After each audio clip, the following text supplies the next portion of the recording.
Karen finally reads ZAC'S letter. Danni gets a little bit too close for comfort with Jonah.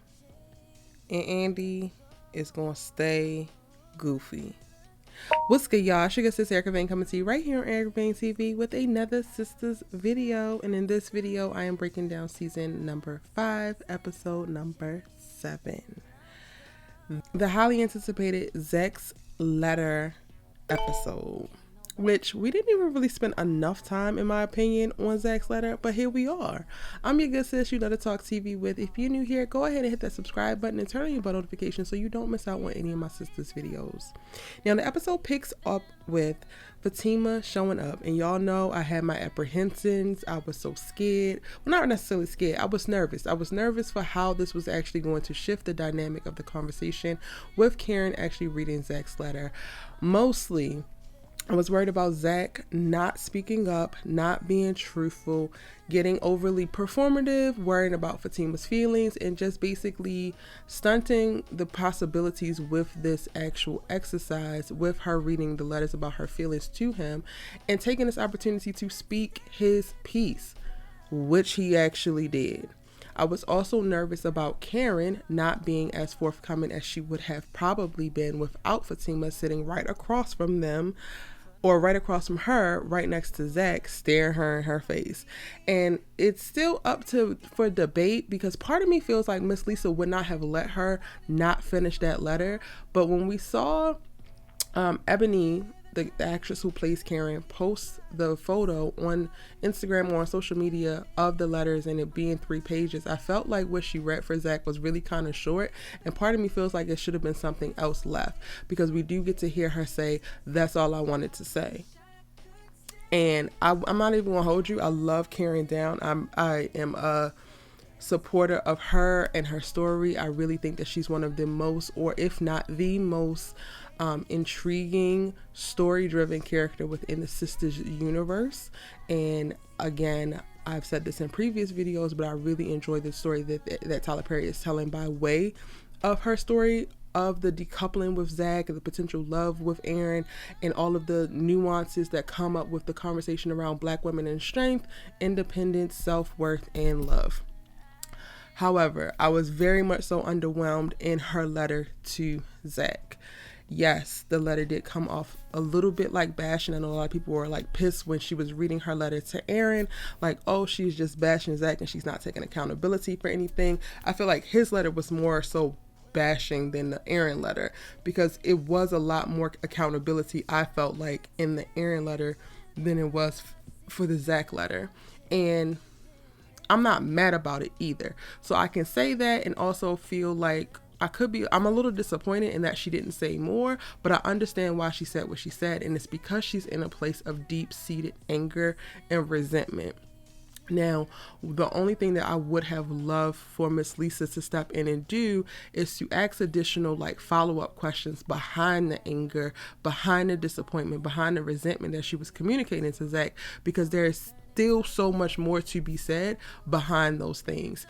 And I would have loved for her to not really allow Zac to be let off the hook and not say anything, because by the end of the letter reading, he doesn't want to say anything, and then he's frustrated with Fatima because Fatima does want to say things and she has things to add to the conversation.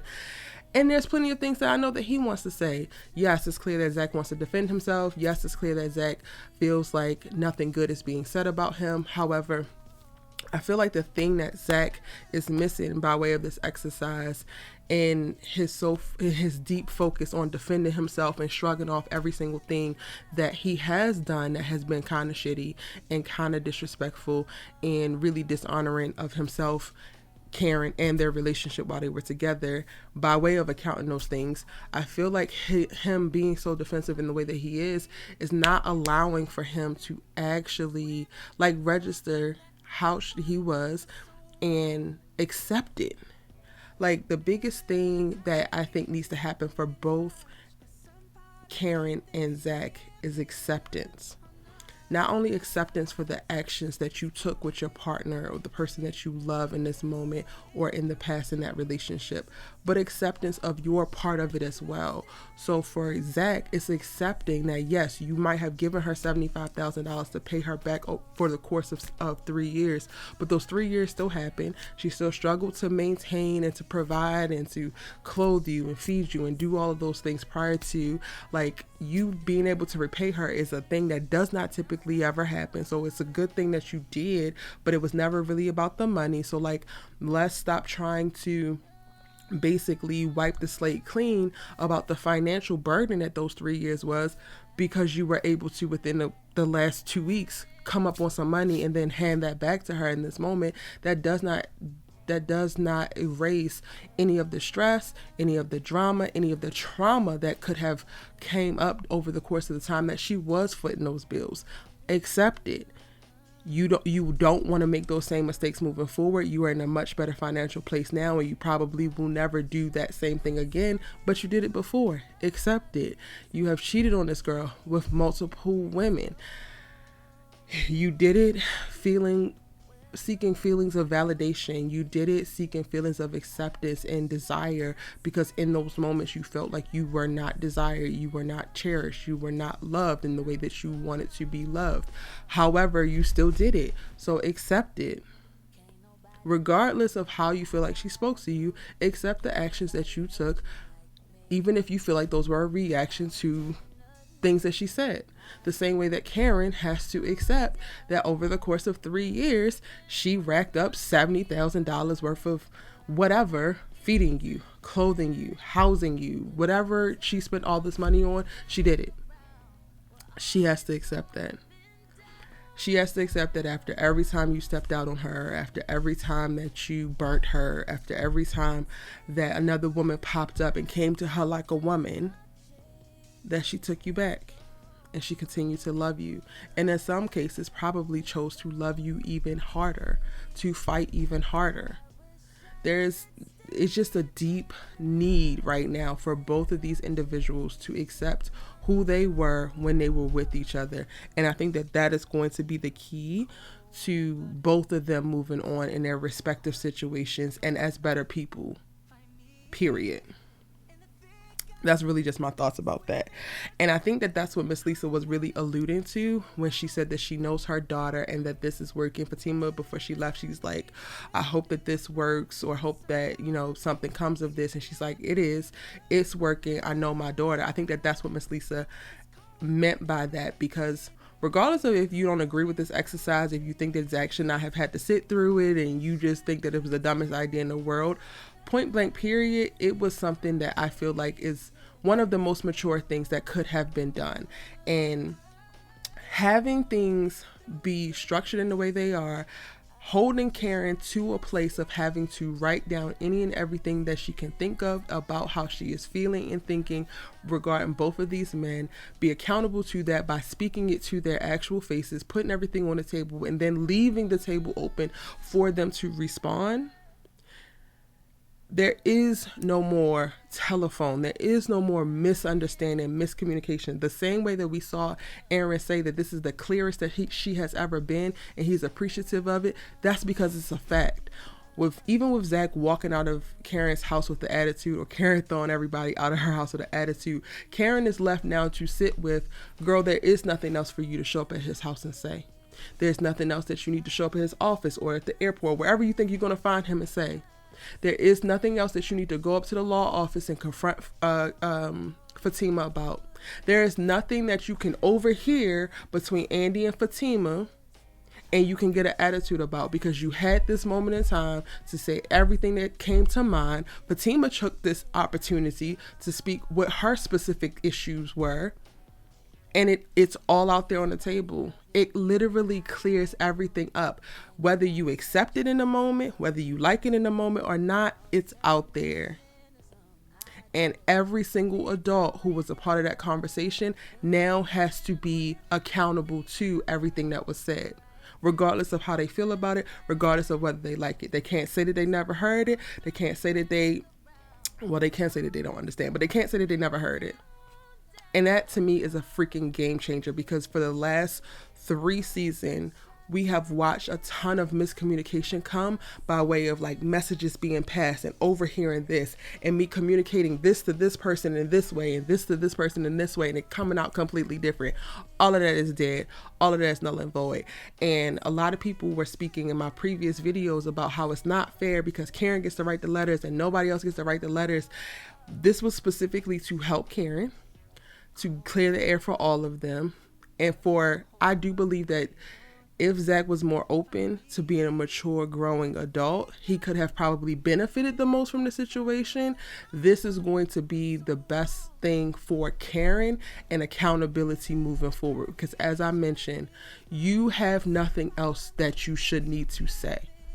Aside from, this is when the next baby appointment is. This is when my due date is. These are how many onesies I need. That's it. You don't have nothing else to say, mama.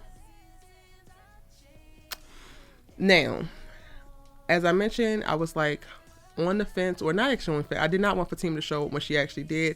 I felt like I understood how that could speak to a little bit of her insecurity. However, when I tell you mama is real, realer than real, and she came in and blew any of what my expectations would be, even though I didn't think that Fatima was going to come in acting real wild or funny style at all, I'm very, very proud of the woman that Fatima is showing herself to be in the Sistas universe, both on Sistas and in Fatima.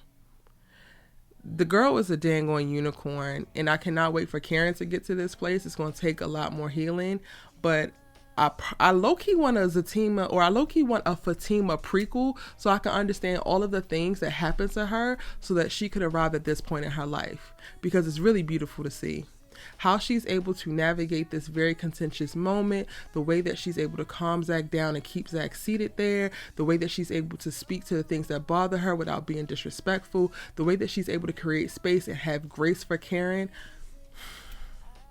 It's literally top tier. Now, before I get off of the whole Karen and Zach letter reading of it all and the scenario that was the most interesting thing of the entire episode for me, I do want to take a second and talk about Aaron. And I do have a few other videos coming about Aaron. So I want to talk about what Miss Lisa said about him being too good to be true. I want to talk about why he is still wanting to pursue something with Karen, because I think that that's a conversation that I think we all need to have. But I also want to take a second and give him his kudos as well. Aaron consistently shows that he is truly a stand-up guy. And I think what I appreciate most about him is that he is not hyper driven by his emotions. He uses a ton of deductive and logical reasoning. And I truly believe that a lot of their early on interactions is really informing his patience and grace for Karen. Because as Zach mentioned very tastelessly, might I add, his wife shot herself in front of Karen. I don't think, they don't talk about it often, but I don't think that that's something that is lost on him in reference to ultimately, even if indirectly, he is responsible for putting Karen in a position to have that happen to her. I think that even before that happened, the wife having to come and bring the wallet, and the wife stalking Karen, and the brothers popping up, and the threatening on her life, like all of those things have come into play to inform exactly how much patience and care Aaron has for Karen. And it's dope.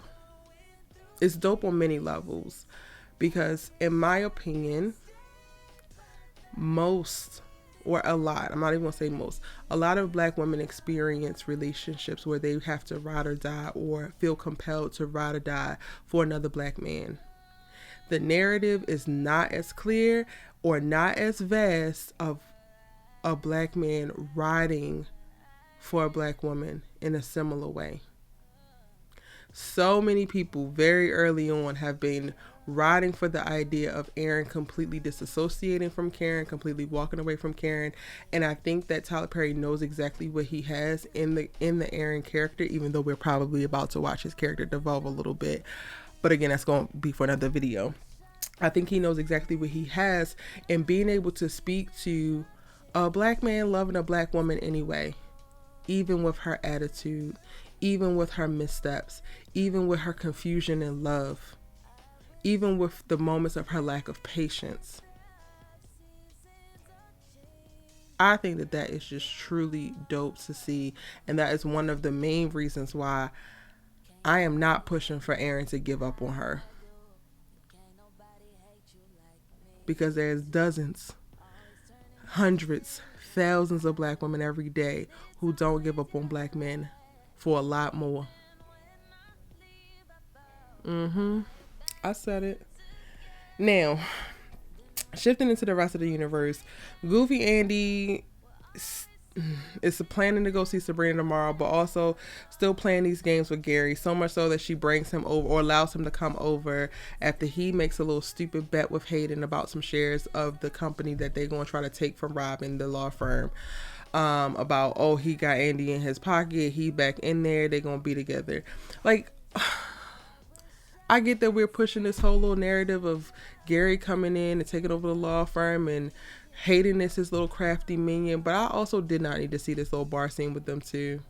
I really wish that we got way less Hayden and Gary screen time, because they are so dumb. Everything about them is dumb. Everything about them is childish. They are complete and utter menaces.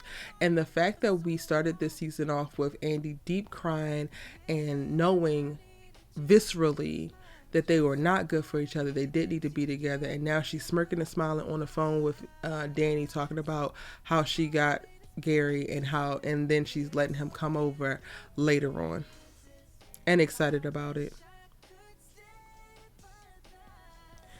That's all I got to say about Andi. She finds the paperwork, I think, that speaks to them, doing the research about Robin's financials and the overall plan to try to use a hedge fund to take over the law firm. And it's not necessarily clear of what she's going to do with this information, even though she knows that it's pretty bad. I really am very curious to see if she's going to team up with Gary or if she's actually going to help Robin, because we know that she is still pissed with Robin right now. So it kind of could be up in the air, and Andi is capable of pretty much anything. She says one thing and does another all the time. Moving on. Danni, unfortunately, is still engaged in some sexual activity with this horrible man from the airport, and it escalates to a place after he cannot arouse her, intrigue her, or utterly sexually satisfy her in any way that she speaks on it, and he decides to hit her. I know I asked for Danni to have a stronger storyline, but by golly, Miss Molly, I did not want the sis to be abused. I pray that everything from that kitchen comes flying at that man. I pray that Danni lights him on fire or something. I need her to come with the smoke, and I need her to defend herself. I need her to fight back. But we don't actually get to see what is going to happen or how this escalates in this episode, because it really kind of ends with the slap. What I will say is, this is not Danni's fault. It's no woman's fault to be abused by any man, especially some little weak-willed, weak-mind, half-an-inch penis one. How about that? I'm not necessarily excited to get into the abuse storyline of it all, but I do think that this is going to be a thing that really shifts Danni's character for the rest of the season and adds a little bit more substance to how she decides to move through life. So we're here. Let me know how y'all feel about the whole abuse storyline for Danni with Jonah. Everything about him read wrong from the beginning. And I hate that her desire to have this hot girl summer and her reeling from Preston and his poor decisions has sent her to this place of seeking sexual satisfaction from this creep.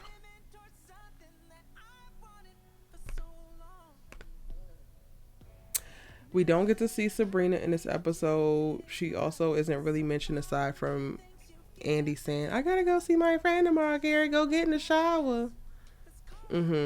So there's nothing there. And before we get out of here, I will talk with y'all about Fatima and Zach having their little pillow talk a little bit, like probably midway throughout the episode.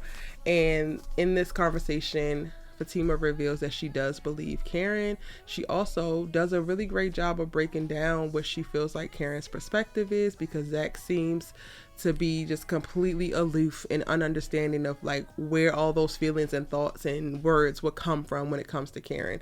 I think that she did a phenomenal job of explaining, and that she provided analogies and everything, but Zach is in his defense era, so he ain't trying to hear all that, and that just is what it is.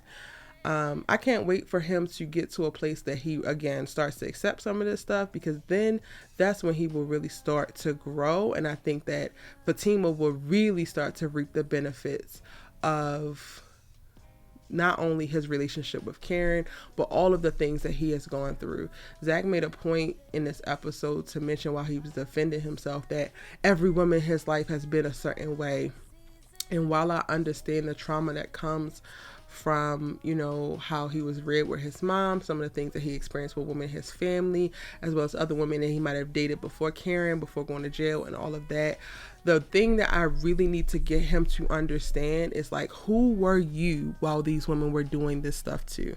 Because if the same thing happened with every single woman, yes, they were wrong for mistreating you, but then also, when are you going to learn to do something different? Repeating the same actions and expecting different results is literally the definition of insanity, sir.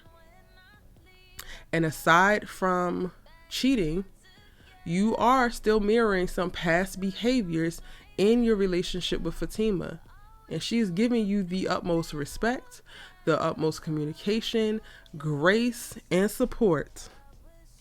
All of the things that you complained about with these other women are no longer happening when it comes to your relationship with Fatima.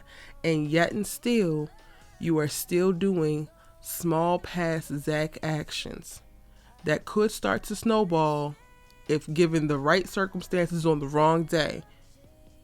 It's time for you to face that and deal with it, sir. And those are my thoughts for episode number 7, season 5. Now it's your turn. Jump down in the comment section down below and let me know what you thought about the episode. How you feeling? What are you predicting? Who's your favorite character? All of that jazz. Catch me up. Again, I'm your good sis, you love to talk TV with. I cannot wait to jump in the comment section and see all your thoughts, theories, and predictions. You can also feel free to respond to what I mentioned and how I break things down in this video. Just make sure that you keep it respectful in the comment section. Okay. It's your good sis. I'll see you in the next one.